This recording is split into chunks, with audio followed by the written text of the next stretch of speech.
proceeding with the laws of motion, we enter into yet another approach, and now it is with regard to the motion of the lift.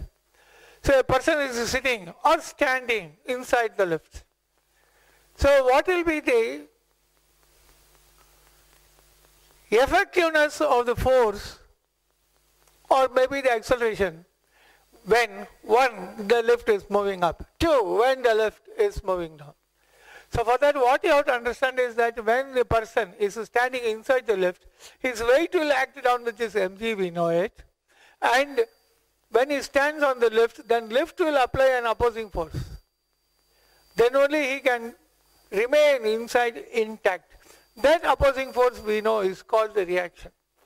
So here, see the beauty that when the lift is going upwards, the acceleration is upwards, motion will be upwards, then whatever supporting force is there, that also will be upwards. So when lift is moving upwards, supporting that motion is the reaction. So supporting force minus opposing force will become reaction minus the weight which is acting opposite to the motion. That will be equal to mass into acceleration. But if the body is moving down, the weight is acting down. So downward motion, weight also downwards, then weight becomes a supporting force. Then the equation will be mg minus the reaction. That will be equal to the mass into the acceleration. So then what are the two equations? One for lift going upwards and the other one for lift moving down is what we will have to see. Okay. So what you have to therefore do is motion upwards. Up. So for that, the reaction will be up.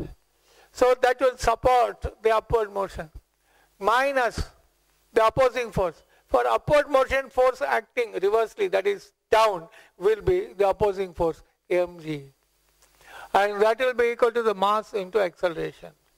So the reaction now will be equal to mg going that side, we will be getting ma plus mg. So m is common, taking it out, we will now get a plus g.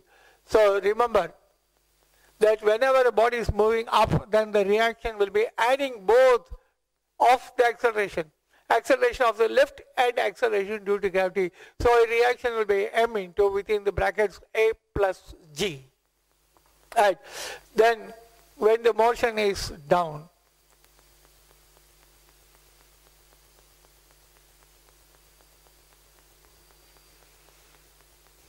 we have now got for the downward motion.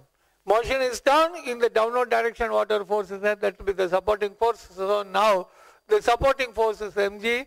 For downward motion, reaction is upwards, therefore the reaction, put it in place of the opposing force, and that will be equal to the mass into the acceleration.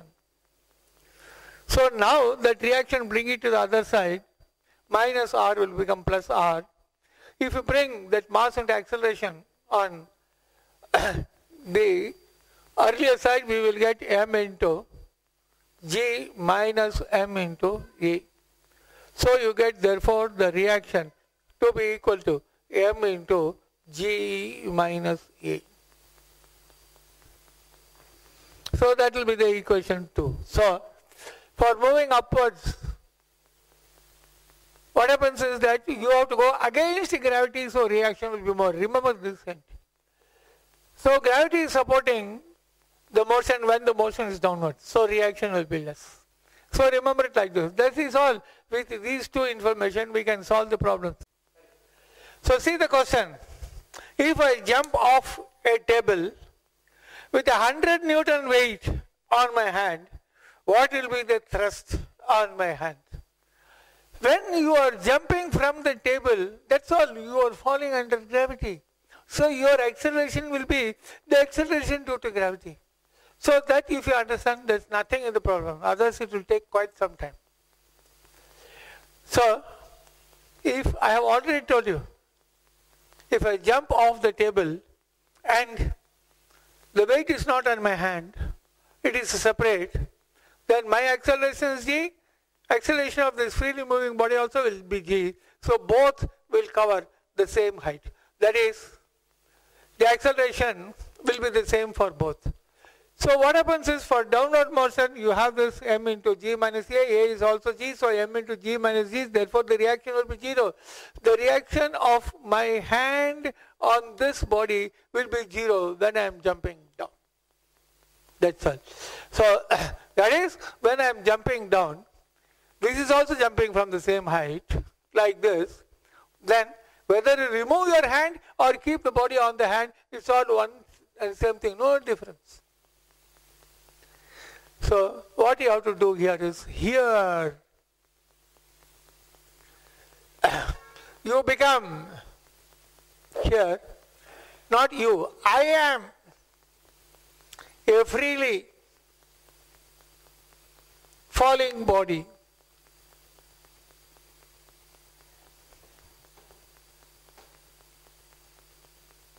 Full stop.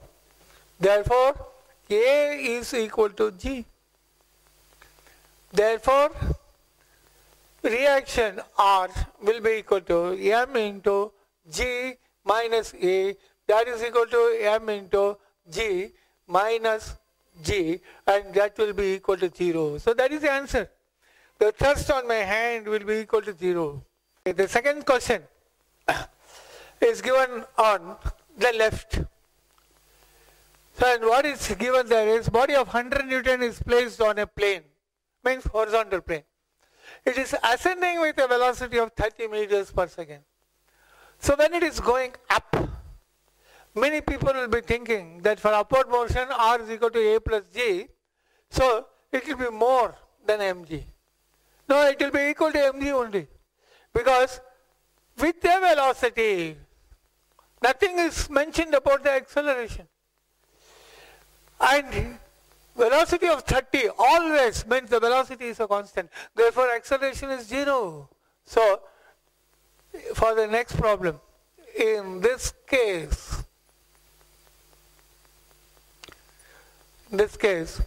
the velocity is constant or acceleration is equal to 0. Therefore, R is equal to m into A plus G, and that is equal to m into 0 plus g, which is equal to m into g. That is all. Then case B. Now it is moving with an acceleration of 0.3. So now acceleration has to be taken out. Therefore, acceleration is equal to 0.3 meters per second square and upwards. So you have to take upward motion, whatever be the equation. Therefore, the reaction is equal to m into, within the brackets, A plus G. So you will get R is equal to 100 Newton is placed on a plane. So the mass is given 100 Newton. But we want it in kilogram. Mass means should be in kilogram. So divide by G. 100 by G. So mass by G, take it as 10, into A plus G. Now the value of A is 0.3, G is 10. So that will be equal to 10 into 10.3. So that will be equal to 103 newtons. So it will be equal to 103 newtons. And after that, see the third part. It is given, now the body is descending, means moving down with an acceleration of 0.3 meters square, and for motion down the equation will be R is equal to m into G minus A. So for the C part. So we have got R is equal to m into G minus A. So descending also acceleration is given to be the same, so it will become 100 newtons, so 100 by 10 kg. Well, sometimes mass will be mentioned for the weight. So weight divided by G will be the actual mass into G, that is 10 minus A, which is equal to 0.3. And that will be so many newtons, which is equal to 10 minus 0.3 is 9.7, and when you calculate the total value, it will be equal to 97 newtons. So see the difference. All details are the same. For going up and coming down, the difference you see 103 and 97. So it is nearly 6% difference.